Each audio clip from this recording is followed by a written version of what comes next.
Hello and welcome back to part two of Mike McCallum versus Michael Watson. I forget if the last part I stopped after round seven or before round seven, so this round, just to be sure, we're starting at round seven.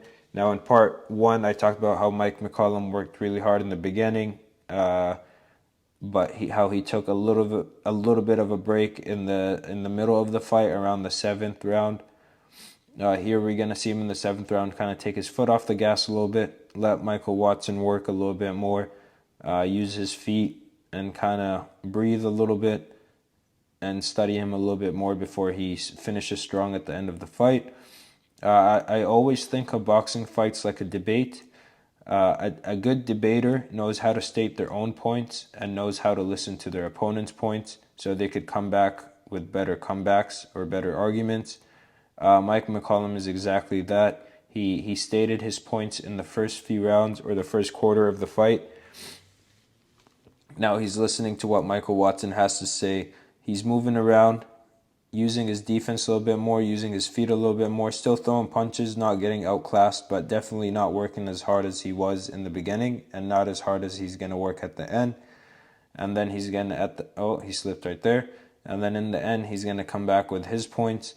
Now, in a debate, if you're way better than your opponent, then you just bulldoze through them and then you just beat them up like in a fight. But if they're pretty good and they're game, then you got to listen to what they have to say. If you're hard-headed and you don't let your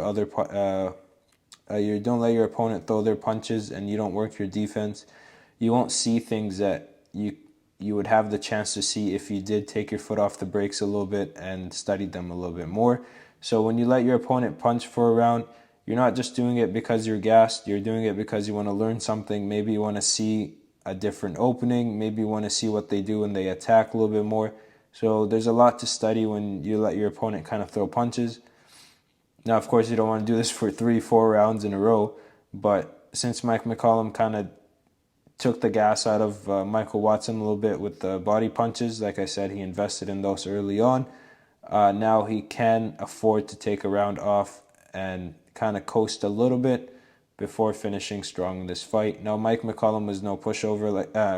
Michael Watson was no pushover, like I said. His fight with Nigel Benn and his fight with Chris Eubank showed that. His first fight with Nigel Benn, he demonstrated a lot of good thinking in that fight also, as well as boxing. So he was a game fighter. He's pretty good. There we see Mike McCallum kind of push, not kind of, but he literally pushes him again and comes up with the right uppercut to the body again. Now this is my favorite part of old fights, especially in black and white fights where the flash comes like this. This just brings the fight and makes it really realistic. I don't know why, but like from this to this really just, I don't know, that's my favorite part of old fights, or one of the favorite parts. So yeah, like I said, I'm doing the studies, show how Mike McCallum paces himself, how he works hard in the beginning, takes his time in the middle, and then finishes strong. Now, Mike McCallum was a fighter that could knew how to deal with aggressive fighters. If you watch his fight, even when he was older than here he's 33. When he fought Jeff Harding from Australia, Jeff Harding was another fighter, not as skillful as Michael Watson, but he did come forward a lot. And there's a lot of good points in there of how Mike McCallum dealt with his pressure, how he pushed him off through the body, walked back and walked him into punches. So Mike McCallum he was more of a counter puncher, but he definitely knew how to attack too.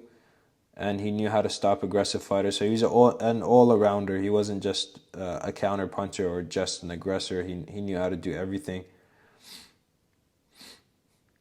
In round 8, let's see what he does here. Is he going to be a little bit more aggressive, or is he going to keep backing up and countering as he moves back? Now, this is one of the best shots of the whole fight. Mike McCallum watching that left hand of Michael Watson. Now, if you remember in the first part, I said Michael Watson isn't moving before he punches. He's just throwing his punches out, and against a guy like Mike McCallum that could really see, that's really watching you, not someone that gets lost in a fight. He's someone that's really watching you. It's hard to land a punch on him clean when you don't set up your punches or you don't have any movement beforehand. So see how Michael Watson kind of gets into that punching position, or how he gets into his punch. He's just standing there stiff and just bends down and goes in with the jab. The right hand goes back, and he's watching the whole time. Let's watch that again. Look at Mike McCallum and look at Michael Watson.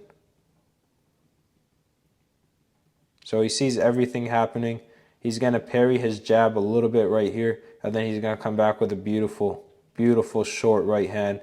And that's kind of going to stun Michael Watson a tiny bit.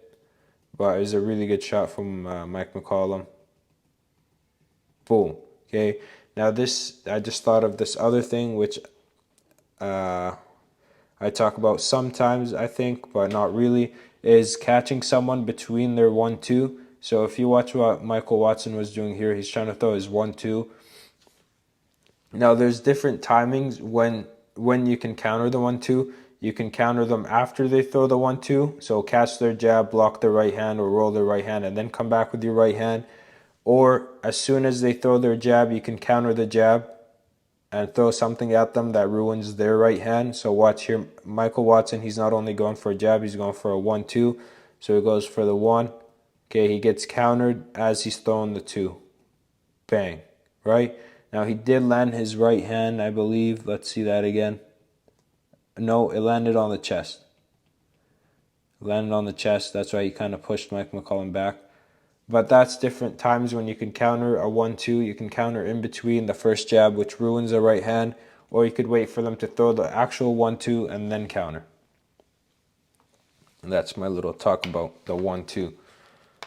But like I said, Michael Watson, he's not really giving any movement or anything for Mike McCallum to think about other than the punches he's throwing.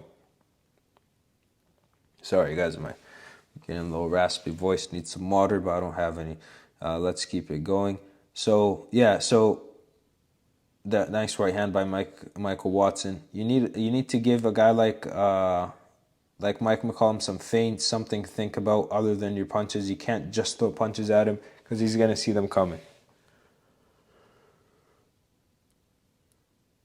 Now, typically refs, they call the pushing and they tell you to stop pushing, like what Michael McCallum's doing, nice right hand, but some refs don't mind it, so it really depends from ref to ref. So I always say, unless the ref tells you to stop doing something, keep doing it, because the rules kind of change in boxing depending from ref to ref. There are guidelines or rules, but it's up to the different refs to enforce those rules. So some refs care about pushing, some refs don't.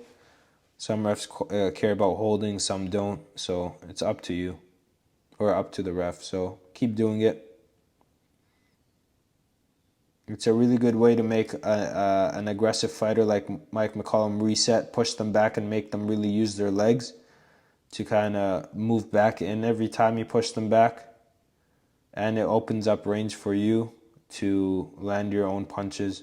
Nice combinations by the Bodysnatcher there. He pushes him again. And you learn that in sparring and by using the heavy bag, pushing the heavy bag and going in after it, especially a really heavy bag. Now this is, I don't know if Michael Watson, I can't say I've seen him throw this right uppercut before. So I've studied his fights, but I don't know if I studied him before Mike McCallum or after. But if he did learn or pick this up from Mike McCallum in this fight, very smart fighter.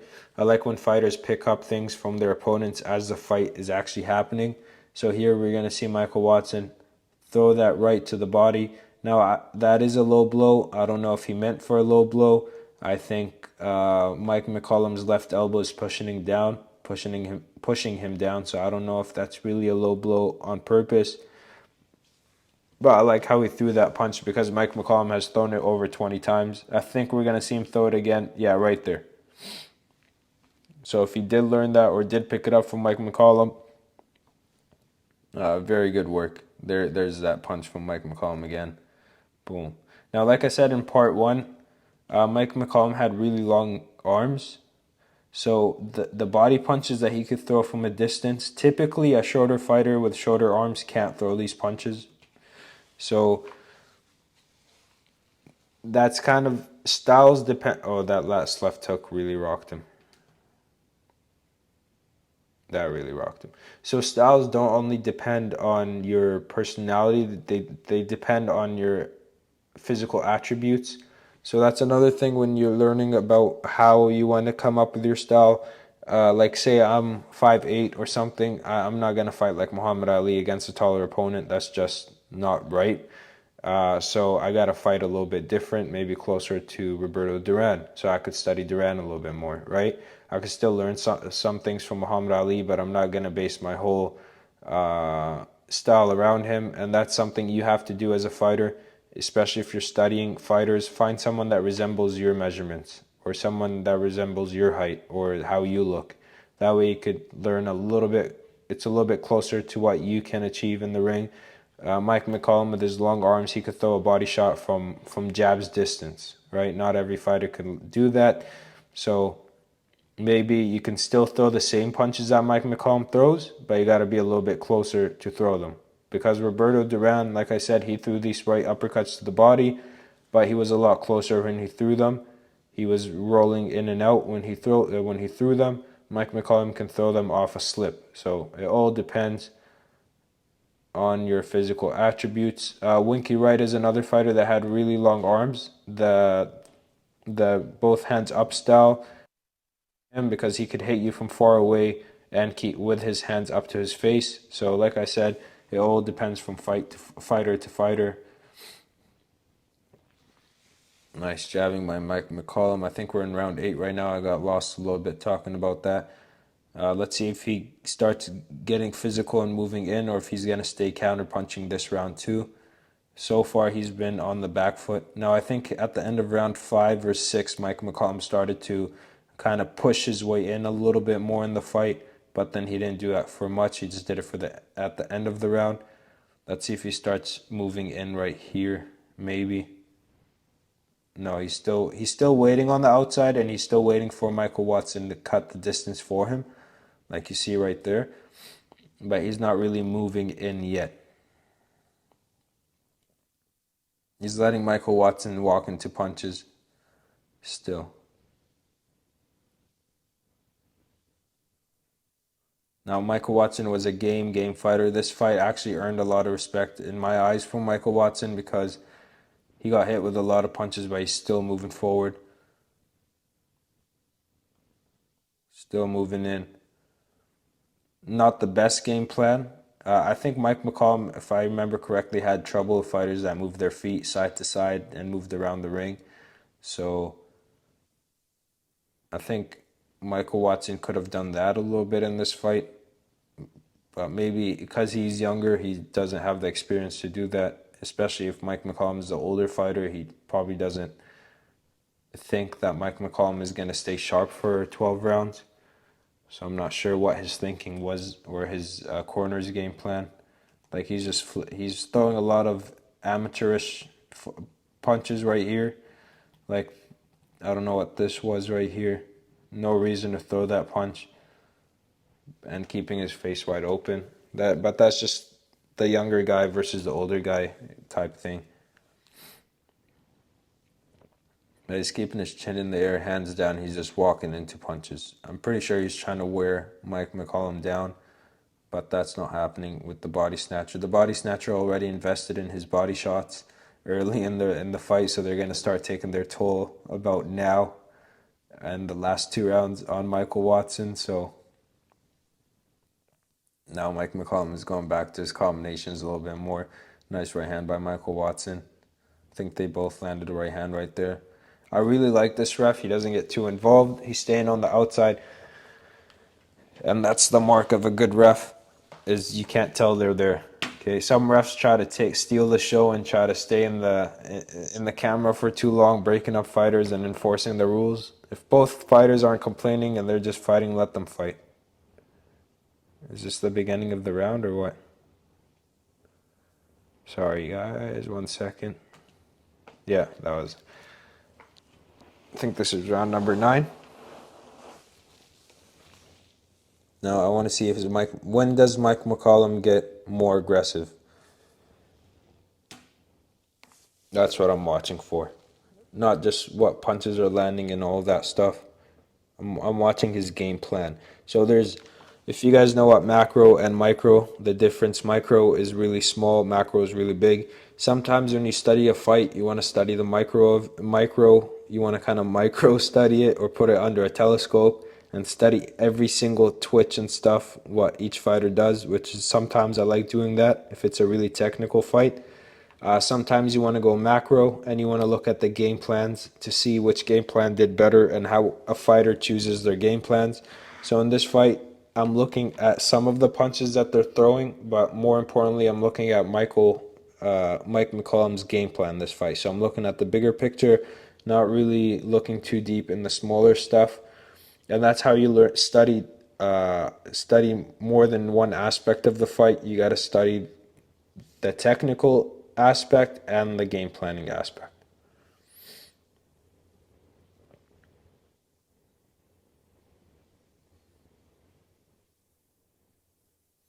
Let's see. I feel like Mike McCallum is going to start moving in right now or in the 10th round. Let's see.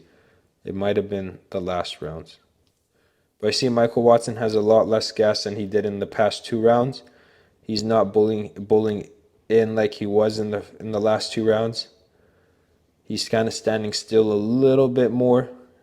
The more you watch fights, the more you could start seeing when a fighter kind of drops a tiny bit, and that's when the other fighter could start stepping in. Mike McCallum has taken the lead a little bit more in this round, like right there. He threw the jab first. Usually he's been letting Michael Watson move in. Now he's stepping forward. Let's see if he keeps that up till the end of the fight, or he's going to wait till the 10th round to start doing it and close off strong. I guess Michael Watson still has some gas, but see, like right here, this is something that Michael Watson wouldn't have done in the in the rounds previous to this, is this walk back. So just from a fighter walking back like this, it tells you something about them because he wasn't doing this earlier in the fight, right?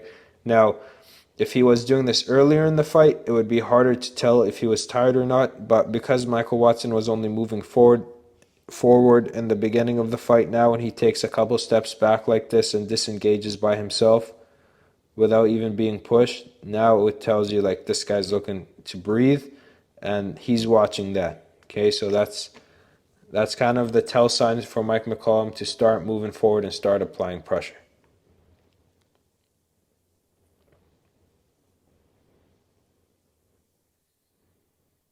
Now Mike McCallum's going back to his uppercuts, his combination.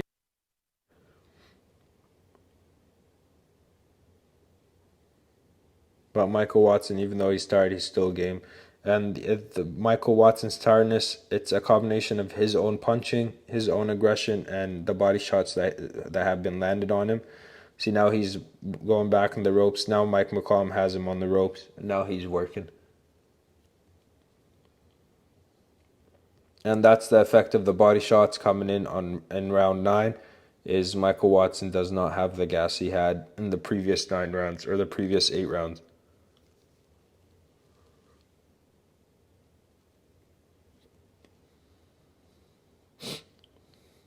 No, he's eating a lot of punishment, Michael Watson. See, now he's laying on the ropes. He's exhausted. So you guys see kind of what I've been talking about, how the previous rounds, the 7th and 8th, Mike McCallum still didn't step forward. He let Michael Watson still come forward.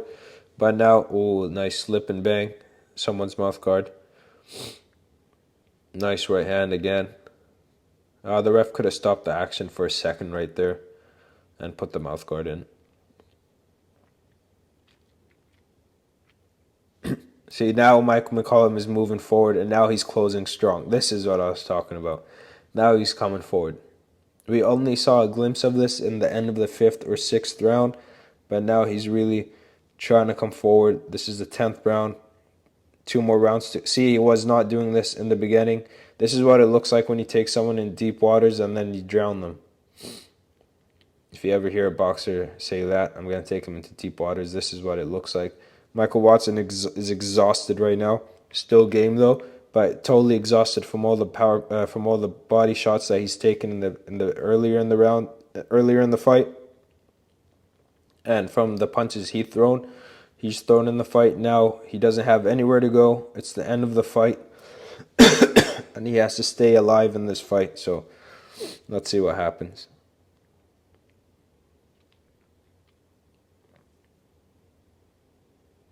This is more of an experience thing rather than only technical, because Michael Watson did throw some punches or land some good punches, but his game plan was the wrong one for Mike McCallum. See, he could barely walk forward. Sorry about the jumps. That's in the video, not from me.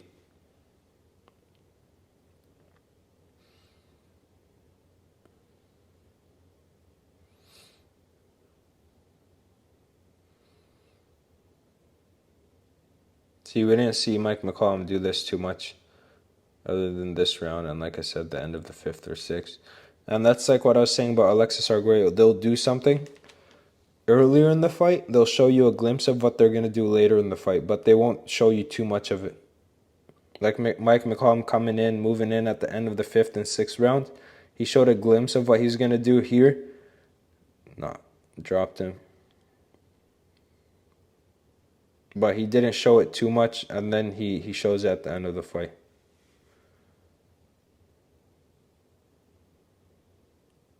Damn. That was pure exhaustion. And okay, guys, so let's watch the ending of the fight again. I forgot that this round only went 10 rounds. I thought it went 12, the full length.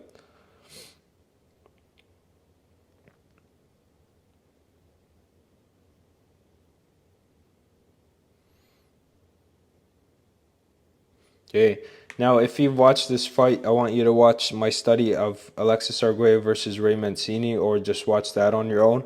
That fight, I think Alexis Arguello won by knockout in the 14th or 15th round. Watch these two fights like days apart, and watch the similarities between. Sorry, I don't like this image. Okay, watch the similarities between this fight and watch the similarities between these two fights. You'll see a very similar game plan. Both McCallum and Arguello find their punches, study their opponent early on. They show a glimpse of what they're going to do later in the fight, but they don't show it too much. Halfway through the fight, they take their foot off the brake, foot off their gas. They let the other guy work. Towards the end of the fight, they start coming on strong with their opponent. It has nothing else to offer, and they just put it all out there. So, yeah. This was more of a game plan study. As always, I appreciate you guys for watching. I might do Sugar Ray Leonard versus Marvin Hagler next week, because even though it's gonna get copyrighted, but who cares?